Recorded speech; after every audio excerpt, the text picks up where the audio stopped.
known as nucleosome model. It was discovered by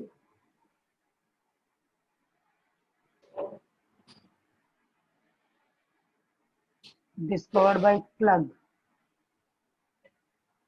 Name coined by Audet. इसमें it is also known as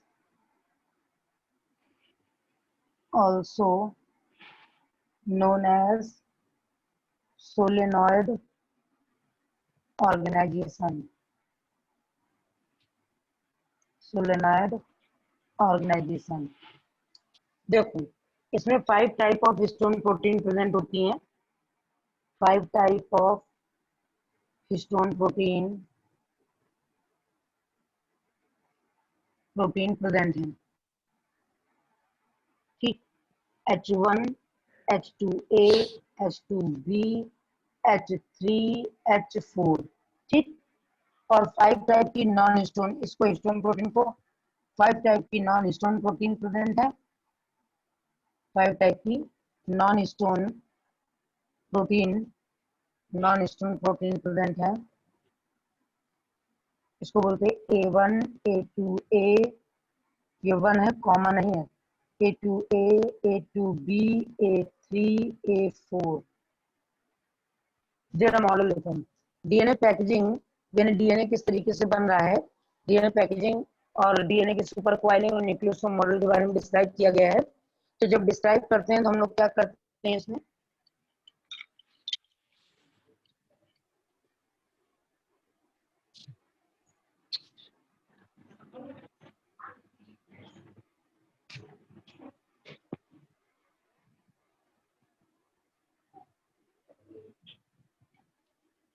describe करते हैं तो उसमें क्या करते हैं, डीएनए का जो मॉडल होता है उसमें हम लोग की 5 टाइप की हिस्टोन और 5 टाइप की नॉन हिस्टोन प्रोटीन लगी होती है. जब हम लोग प्रोकैरियोटिक डीएनए पढ़ते हैं तो उसमें बताते हैं हिस्टोन प्रोटीन एब्सेंट होती है. तो इन्होंने कहा कि it is also known as nucleosome model. It was discovered by Klug. It is also known as solenoid organization. इस नेम को क्वाइंड किया था ऑडेट ने. 5 types of histone protein present H1, H2A, H2B, H3, H4 and 5 types of non histone protein A1, A2A, A2B, A3, A4. अब हम ये H1 को छोड़कर 5 टाइप की जो हिस्टोन प्रोटीन है उनको लेकर एक ऑप्टेमर का, इनके 2 मॉलिक्यूल्स 2 मॉलिक्यूल्स लेकर एक ऑप्टेमर का फॉर्मेशन करेंगे. एक ऑप्टिमर का फॉर्मेशन करेंगे. वो ऑप्टिमर कैसा होगा,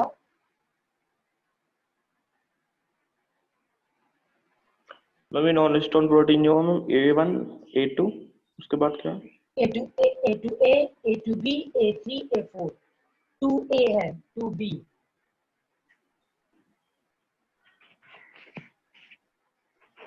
अच्छा, ह्यूमन हेल्थ एंड डिसीज तैयार हुआ.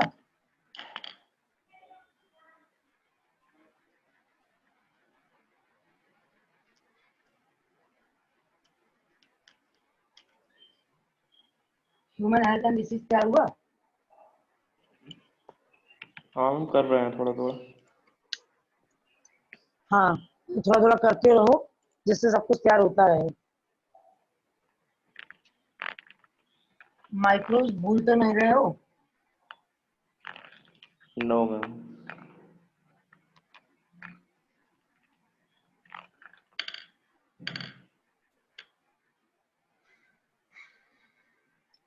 रिप्रोडक्शन इन ऑर्गेनिज्म तुम लोग पढ़े हुए थे ना पहले से ही, उसके नोट्स है ना तुम लोग के पास.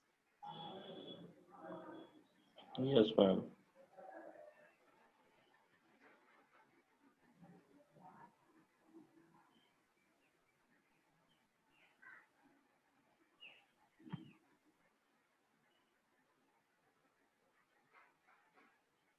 आ रहे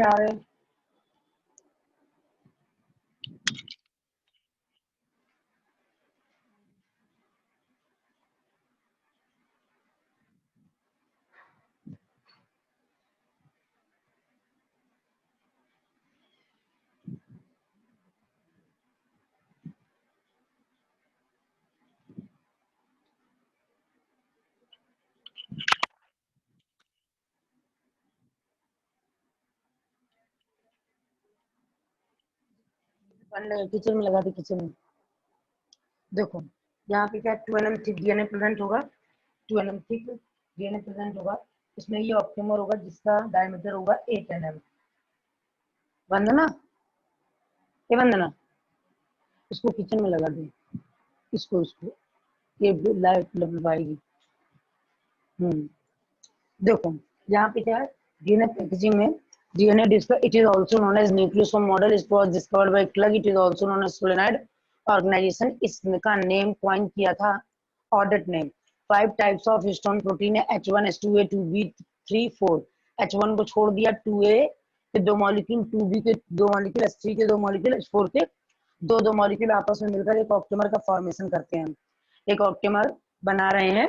इस ऑप्टिमर का डायमीटर होता है 8 nm, यानी 2 molecule H2A H2A H2B H2B H3 H3 H4 H4 के 2 मॉलिक्यूल्स मिल गए आपस में, एक ऑप्टिमर का फॉर्मेशन कर रहे हैं जिसके चारों तरफ 2 nm थिक डीएनए प्रेजेंट है। तो टोटल डायमीटर कितना हो गया, ये 8 nm, इसके चारों तरफ 2 nm थिक डीएनए है, तो टोटल डायमीटर कितना हो गया, 10 nm हो गया। टोटल डायमीटर कितना हो गया, 10 nm हो गया बच्चों। Yes ma'am. 10 nm हो गया ना। तो ये 10 nm थिक न्यूक्लियोसोम मॉडल बन के तैयार हुआ है, जिसमें 2 न्यूक्लियोसोम मॉडल के बीच में हमने H1 को छोड़ा है। तो H1 कहाँ प्रेजेंट है, तो एक न्यूक्लियोसोम मॉडल, दूसरा, तीसरा, चौथा, पांचवा, छठा, तो 2 न्यूक्लियोसोम मॉडल के बीच में जो ये डीएनए प्रेजेंट होता है, इसको हम लोग बोलते हैं linker DNA. Linker DNA, 2 nucleosome model के बीच में जो डीएनए है उसको हमने बोला क्या, लिंकर डीएनए। इस लिंकर डीएनए में H1 हिस्टोन प्रोटीन पाई जाती है, H1 हिस्टोन प्रोटीन पाई जाती है। बात समझ गए। इन्होंने क्या बोला, डीएनए पैकेजिंग है, it is also known as nucleosome model discovered by Klug, name coined by Oudet. 5 type of histone protein पाई जाती है, इसमें हम लोगों के सोलेनॉइड ऑर्गेनाइजेशन प्रेजेंट होता है, नेम कॉइन्ड बाय ऑडिट है। 5 टाइप की हिस्टोन और 5 टाइप की नॉन हिस्टोन प्रोटीन है। H1 को लेफ्ट कर देंगे, H2A के 2 मॉलिक्यूल, H2B के 2 मॉलिक्यूल, H3 के 2 मॉलिक्यूल, H4 के 2 मॉलिक्यूल आपस में मिलकर एक ऑप्टिमर का फॉर्मेशन करेंगे। और जो H1 छूटा हुआ है वो 2 न्यूक्लियोसोम मॉडल के बीच में जो लिंकर डीएनए होगा, H1 हिस्टोन प्रोटीन वहीं पर पाई जाएगी, वहीं पर पाई जाएगी। बात समझ गए। लिखिए इसको। मैम इसके अंदर अंदर क्या लिखा है, कहाँ पे,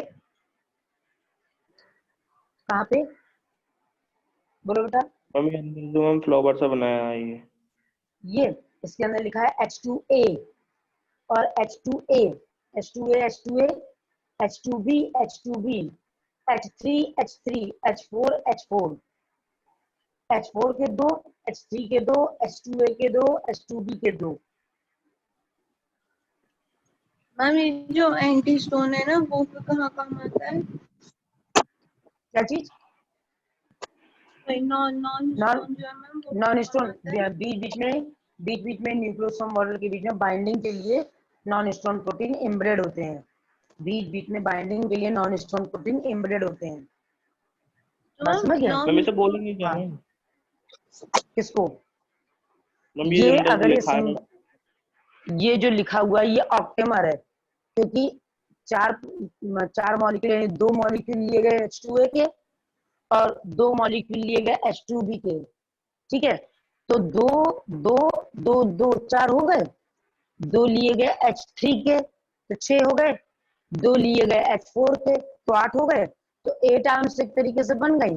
तो इसको हम लोगों ने बोला है ये ऑप्टिमर है, ये जो है ये ऑप्टिमर है। बस समझे।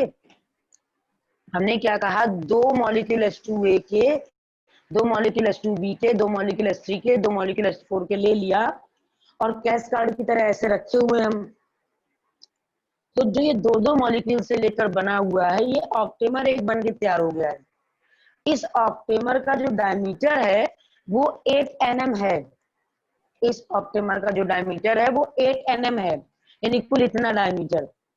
इसके चारों तरफ जो डीएनए है 2 nm थिक डीएनए, क्वाइल कर गया है और वो क्वाइलिंग हो गई 1 राइट 3/4 क्वाइल, 1 राइट 3/4 क्वाइल। बात समझ गए? 1 राइट 3/4 क्वाइल हो गई है वो क्वाइलिंग। बात समझ रहे हो नहीं समझ रहे? तो मैम ये फिर 12 होनी चाहिए फिर तो ये। कैसे 12 हो जाएगी? मैम 2 इधर की 2 इधर की। मतलब हम समझे नहीं, कहाँ की 2? मैम जैसे ये बता हम रहे कह थे रहे आप। हैं नहीं नहीं, ये जो डीएनए है इसकी क्वाइलिंग का जो सर्कल है वो 1 राइट 3/4 है, इससे कोई लेना देना नहीं है। मतलब आपने ये हाथ रख रखा है, इसके चारों तरफ आप डीएनए को क्वाइल कर रहे हैं, एक सही 3/4, 1 राइट 3/4, यानी ये लेके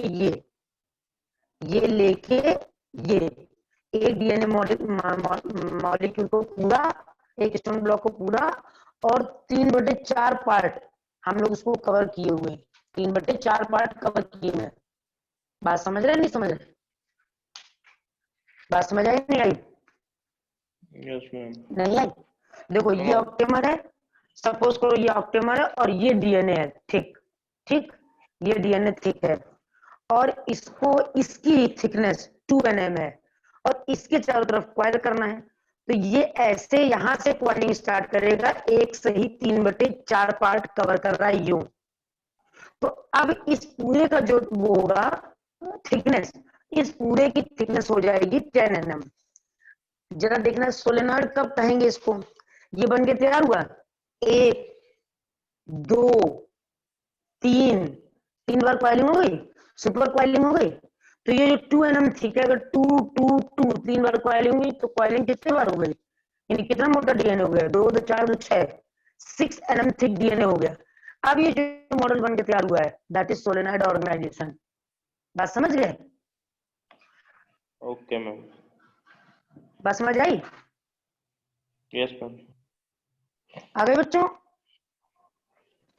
यस मैम। आ गई ना?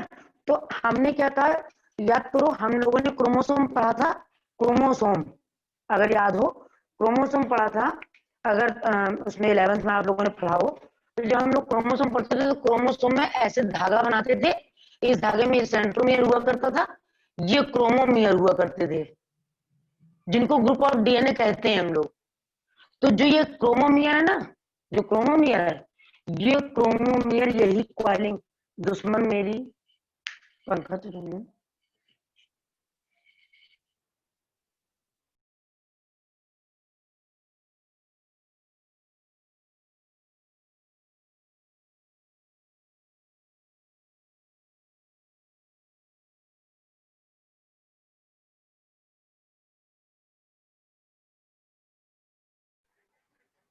अब क्या करेंगे हम कि जो हमारे क्रोमोसोम थे, क्रोमोसोम पर ये सेंट्रोमियर था, ये क्रोमोमियर थे। जब हम लोग कहते थे क्रोमोसोम पर जीन्स लिनियरली अरेंज होते हैं, कहते थे ना, तो वो जो जीन्स की सुपर क्वाइलिंग है, वो जीन्स की जो सुपर क्वाइलिंग है वो यही न्यूक्लियोसोम मॉडल है, यही न्यूक्लियोसोम मॉडल है जो सुपर क्वाइल कर गया है, यही न्यूक्लियोसोम मॉडल है जो सुपर क्वाइल कर गया है।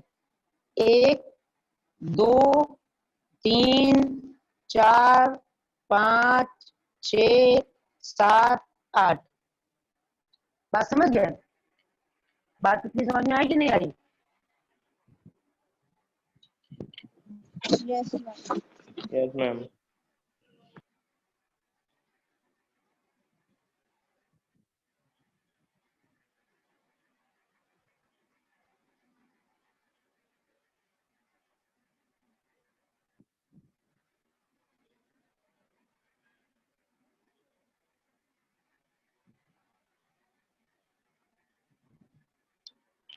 अब जरा देखो हम लोग क्या करेंगे, ये वाली बात समझ गए? जब सुपर क्वाइलिंग हो गई तब हम क्या कहेंगे, सुपर क्वाइलिंग जब हो गई तब हम इसको कहेंगे सोलेनॉइड ऑर्गेनाइजेशन। तब क्या हम कहेंगे? Solenoid organization. इतनी बात क्लियर हो रही है बच्चों?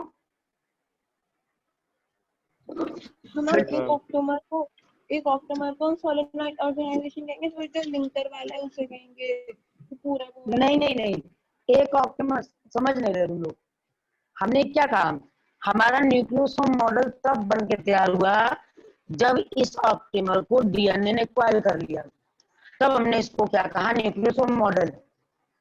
और जब इसको इसके चारों तरफ डीएनए कॉइल कर जाएगा तब हम इसको कहेंगे, एक मिनट रुकना,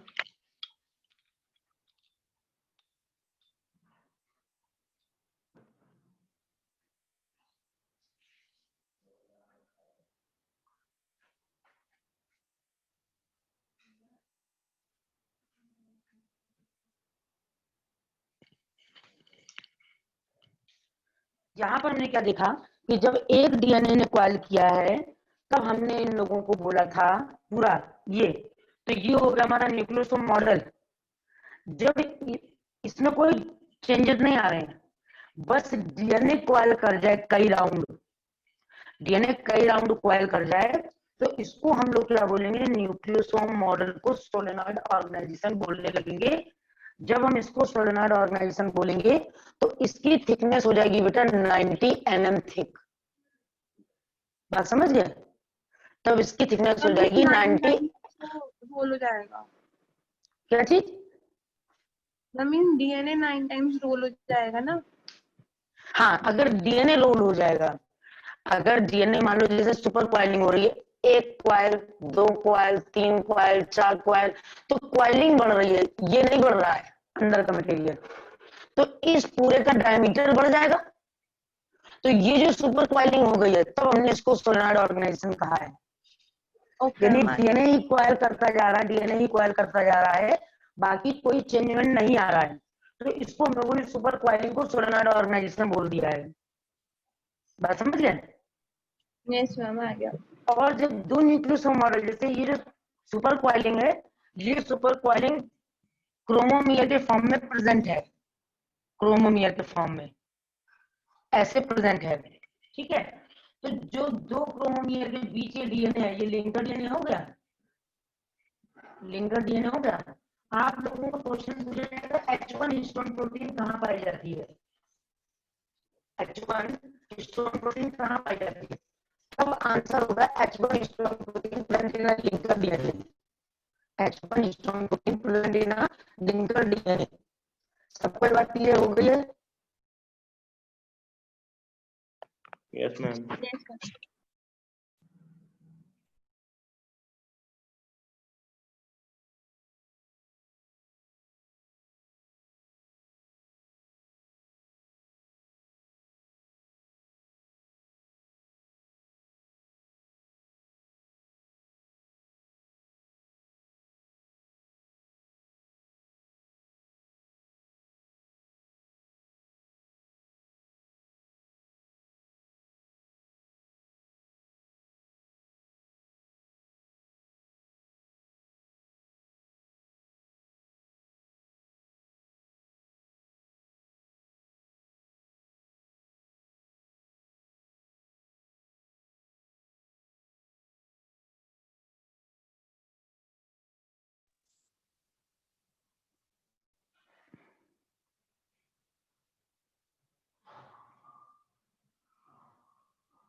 इतनी बात समझ गए? इतनी बात समझ गए सब लोग? यस। इतनी बात में कोई प्रॉब्लम आई? अब ये बात समझ में आ रही ना, इसमें कोई क्वेश्चन नहीं है। हमारा H1 H2A H2B के दो मॉलिक्यूल आपस में जुड़ जा रहे हैं और वो दो मॉलिक्यूल आपस में मिलकर एक ऑक्टेमर का फॉर्मेशन कर रहे हैं। ये बात एक अलग हो गई, इसको अलग कर दो, जिसका डायमीटर 8 mm थिक था एज यूजुअल, ठीक, उसके चारों तरफ 2 mm थिक डीएनए कॉइल कर रहा है, ये बात एक अलग हो गई। अब जब यहां से लेके हम इसका डायमीटर मेजरमेंट करेंगे तो 2 mm इसमें प्लस हो जाएगा, तो 10 mm आ जाएगा। जब ये सुपर क्वाइल कर लेगा, जब ये सुपर क्वाइल कर लेगा, एक क्वाइल और करेगा, 2 करेगा, 3 करेगा, जब सुपर क्वाइलिंग कर लेगा तब हम उस बॉडी को सोलेनॉइड ऑर्गेनाइजेशन कहेंगे, तब हम उस बॉडी को सोलेनॉइड ऑर्गेनाइजेशन कहेंगे। इतनी बात क्लियर हो रही है? मैम इतनी मुझे बात एक क्लियर हो बात रही है कि समझ नहीं? नहीं आ रही मैम, बस एक। हाँ पूछो। मैम बीच से तो हम रेडियस लेते हैं ना मैम, डायमीटर तो मैम पूरी यहाँ लेंगे तो मैम दोनों साइड की 2-2 मीटर बढ़ेगी, 2-2 साइड, तो मैम वो हाँ तो हाँ 12 हाँ हो हाँ गई हाँ ना। बोलो बोलो। नहीं तो हम क्या कह रहे हैं, इस पूरे का डायमीटर, इस पूरे का, ठीक, 2 nm, और इस ऑक्टेमर का पूरा डायमीटर 8 nm है। यानी ये बन बुना के जितना तैयार हुआ है, इसका पूरे का डायमीटर टोटल थिकनेस 8 nm है। हमको यहां से यहां तक का रेडियस का कोई लेना देना नहीं है। हम कह रहे हैं इसके अंदर 8 nm थिक एक गोला रखा हुआ है, और उसके हाँ चारों मैम हो तरफ गया, हमने वो तो समझ में आ गया मैम, 8 mm है। हाँ ठीक है, और उसके चारों तरफ 2 nm थिक डीएनए को कर लिया।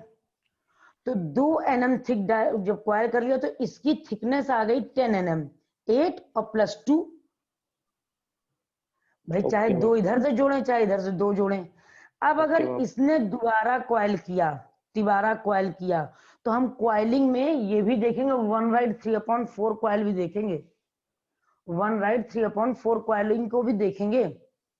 बात समझ गए? हम जब क्वाइल करते हैं तो 1 राइट 3/4 क्वाइल को भी देखते हैं। मीटिंग का एंड होने का टाइम हम कुछ नहीं इसको बनाओ अच्छे से।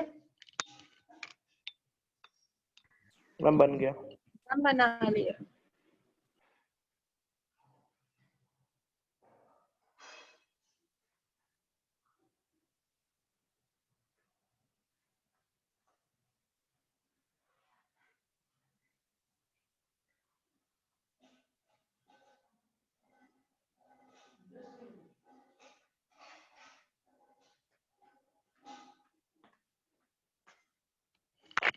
अब क्लियर हुआ?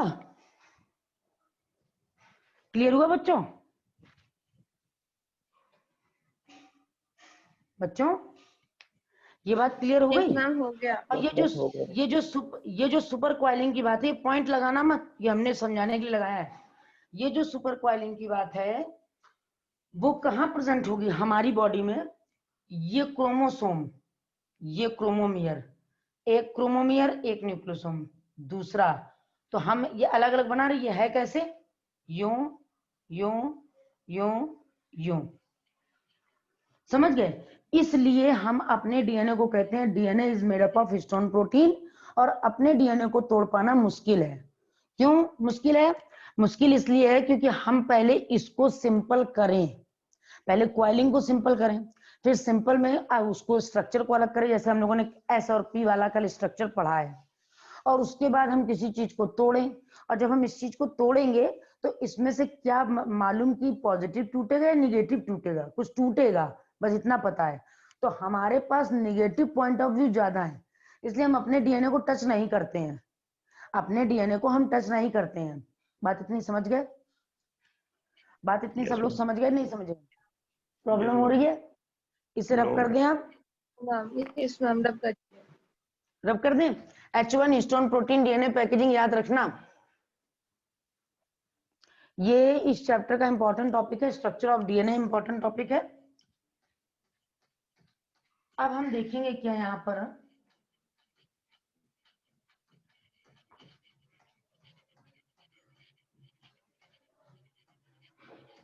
डीएनए रेप्लिकेशन कैसे होता है ये देख रहे हैं हम, ठीक है?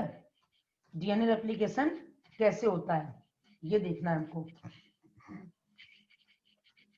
जरा देखो, डीएनए रेप्लिकेशन का मतलब होता है डीएनए से डीएनए बन जाए, ठीक? और अगर हमको डीएनए से डीएनए बनाना तो हमको क्या बेनिफिट है? अगर हमें डीएनए से डीएनए बनाना तो हमको कोई बेनिफिट है? तो हम क्यों बना रहे हैं डीएनए से डीएनए? हम डीएनए से डीएनए बना रहे हैं क्योंकि हम आरएनए तभी बना सकते हैं जब डीएनए सिंपल हो जाए। हम कॉम्प्लेक्स से तो तोड़ेंगे नहीं, कोई चीज कॉम्प्लेक्स रखी है तो उसको टच करना दिक्कत की बात है। पहले डीएनए में सिंपल हो जाए, फिर डीएनए से आरएनए बन जाए। बात समझ गए? तो इन्होंने क्या बोला, सबसे पहला पॉइंट बोला कि रेप्लिकेशन ऑफ डीएनए, हम लोग पढ़ने जा रहे हैं दूसरा टॉपिक, रेप्लिकेशन ऑफ डीएनए, जिसको हम लोग it is also known as biosynthesis of DNA. Biosynthesis of DNA, biosynthesis of DNA, बात समझ गए। रेप्लिकेशन ऑफ डीएनए को हम लोग बायोसिंथेसिस ऑफ डीएनए के नेम से भी जानते हैं, बायोसिंथेसिस ऑफ डीएनए के नेम से भी जानते हैं, बात समझ गए। बायोसिंथेसिस ऑफ डीएनए यानी डीएनए रेप्लिकेट करके अपने ही तरीके का डीएनए बनाता है। यही एक ऐसा मॉलिक्यूल है जो अपनी तरीके के मॉलिक्यूल को फॉर्म करता है, बात समझ गए। डीएनए रेप्लिकेट करेगा और अपने ही तरीके के डीएनए के मॉलिक्यूल को बनाएगा, that is process is known as replication of DNA और बायोसिंथेसिस ऑफ डीएनए। बात क्लियर हो गई, ठीक। तो डीएनए रेप्लिकेशन से रिलेटेड डीएनए रेप्लिकेशन से रिलेटेड 3 मेथड है। एक है हमारा कंजर्वेटिव,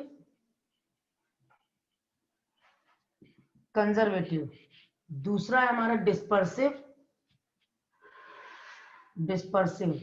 थर्ड है हमारा सेमी कंजर्वेटिव।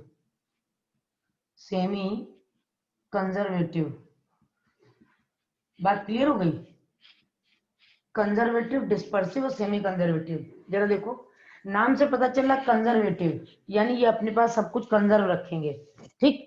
अगर हम मान लें कि हमारी ये डीएनए की चेन है, सपोज दैट कि हम मानते हैं कि ये हमारी डीएनए की चेन है, पेरेंट डीएनए की चेन है, ठीक। कंजर्वेटिव मेथड बनाने के लिए ये पेरेंट डीएनए प्रेजेंट है, ये पेरेंट डीएनए, तो इसकी एक चेन ब्लू है, एक चेन ब्लैक है। इन्होंने क्या कहा, जब इस मेथड के थ्रू कंजर्वेशन होता है तो न्यू डीएनए में दोनों चेन न्यू रहती हैं और ओल्ड डीएनए में बोथ चेन ओल्ड रहती हैं, बोथ ओल्ड चेन रहती है। मैम ये ओल्ड और न्यू का मतलब क्या है? देखो, जब हम डीएनए रेप्लिकेट करते हैं तो हमको पता है ए को टी से जुड़ना है, जी को सी से जुड़ना है, सी को जी से जुड़ना है, टी को ए से जुड़ना है, हमको ये पता है, ठीक। जब डीएनए रेप्लिकेट करेगा तो उसके पास ये कंपोनेंट होने चाहिए अपनी पेयरिंग बनाने के लिए, अकेला तो रहेगा नहीं, डीएनए में पेयरिंग बनाने के लिए अपने कंपोनेंट चाहिए। इन्होंने क्या कहा, जब डीएनए हम रेप्लिकेट कर रहे हैं क्योंकि हमको कुछ नया चाहिए, हमें डिवीजन का कोई मतलब नहीं है। जब मेरे पास पर्याप्त मात्रा में डीएनए है तो हम रेप्लिकेशन करेंगे ही क्यों। एक मेन मोटो देखो कि हम क्यों रेप्लिकेशन करेंगे, जब हमारे पास सारी फैसिलिटीज है तो हम रेप्लिकेशन क्यों करें। लेकिन हमने रेप्लिकेशन किया। इन्होंने कहा, इन्होंने अपना हाइपोथेसिस दिया कि न्यू अगर बना डीएनए तो ओल्ड दोनों ओल्ड रह जाती है और न्यू में दोनों न्यू बन जाती हैं। तो एक बात बताओ, जब ओल्ड दोनों ओल्ड रह गई, न्यू दोनों न्यू हो गई, तो फिर यहाँ रेप्लिकेशन हुआ क्या? यहाँ क्या रेप्लिकेशन हुआ है? जब नए को नया रहना है, पुराने को पुराना रहना है, मर्जिंग होनी नहीं है, तो रेप्लिकेशन हुआ है क्या? नहीं हुआ ना, कोई डिवीजन हुआ, और उस डिवीजन से हमको कोई फायदा नहीं। इसीलिए इस मेथड को कहते हैं कंजर्वेटिव मेथड, यानी जो जैसा था उसको वैसे ही प्रिजर्व कर लिया, that is known as conservative. जो जहां था वो एज इट इज प्रिजर्व रहा, that is known as conservative, that is known as conservative. जो जैसा था वो वैसा ही रहा, हमको इससे कोई बेनिफिट नहीं हुआ, तो इस मेथड को डिस्कार्ड कर दिया गया, इस मेथड को डिस्कार्ड कर दिया गया। कंजर्वेटिव में क्या बताया गया कि ओल्ड में दोनों ओल्ड, न्यू में दोनों न्यू। तो जब ये दोनों ओल्ड और न्यू हो गई तो इससे हमको कोई बेनिफिट नहीं हुआ, तो इस मेथड को डिस्कार्ड कर दिया गया, क्योंकि ऐसा पॉसिबल नहीं है। अगर सपोज दैट कि आप अपने घर से निकले हो कहीं जाने के लिए, ठीक, जब आप घर से निकले और निकल के जहां जाना था अपने टारगेट पॉइंट पे पहुंचे, तो उस बीच में ना आप चले, ना आपने कुछ खर्च किया, और खर्च किए बिना आप वापस लौट आए, ऐसा पॉसिबल नहीं है। आप घर से चले तो एनर्जी खर्च करी, और वहां जाकर बैठे तो टाइम एक्सपेंड किया। हम निकले भी और सब कुछ बचा ले, ऐसा पॉसिबल कैसे है? और अगर हम मार्केट गए हैं, अगर कोरोना काल नहीं होता तो हम कुछ खाते, कुछ नहीं तो कोल्ड ड्रिंक पीते, तो 10, 12, 15 रुपए भी खर्च होते हैं। बात समझ गए? जब हम आपसे जुड़े हैं तो नॉर्मल सी बात है, कुछ फायदा पाने के लिए जुड़े हैं। अगर सपोज दैट हमको आपसे कोई बेनिफिट ना हो तो आप सुबह 7 बजे से उठकर हमारे साथ क्यों जुड़ोगे? अगर आपको हमसे कोई बेनिफिट नहीं लग रहा है तो हर एक चीज एक किसी ना किसी लिंक से जुड़ी है ना। आपको हमसे फायदा, हमें आपसे फायदा है, तो दोनों लोगों का गाड़ी चल रही है।